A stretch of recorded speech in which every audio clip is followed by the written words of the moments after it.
For the first time বনানীতে একটা সুন্দর indoor food court open হয়েছে। ডে লাইটে খুব সুন্দর একটা ভিউ দেখা যায় এবং তাদের খাবারের প্রাইস খুবই রিজনেবল। এখানে variety food item plus cozy environment. Location বনানীর 11 ইয়ার্ড 11। এখানে 5টা ডিফারেন্ট ফুড কোর্ট আছে। হট বক্সে স্ম্যাশ বার্গার, গচার বোবা ড্রিঙ্ক টি, ডাম্পলিং হাটের বেস্ট ডাম্পলিং, কড়া ফ্রাই কোরিয়ান ফুড এবং কফি কালচারের বিভিন্ন ডেজার্ট। ডাম্পলিং হাটে অলরেডি 2টা আউটলেট আছে এবং এখানেও তারা একটা ফুড কোর্ট ওপেন করেছে। তাদের কাছ থেকে চিকেন লেমন গ্রেস ডাম্পলিংটা ট্রাই করি। 5 পিস ডাম্পলিং এবং সাথে 2টা সস।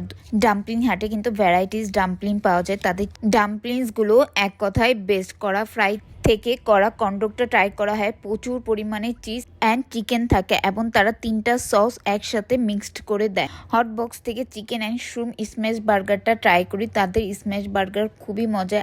আমি হাইলি রেকমেন্ড করব হট বক্স থেকে স্ম্যাশ বার্গারটা ট্রাই করার জন্য। কফি কালচারের থেকে হানি পি চিজ কেকটা ট্রাই করি। তাদের ডেজার্টটা এত মজা এবং কেকটা খুবই soft, just mouth watering feeling.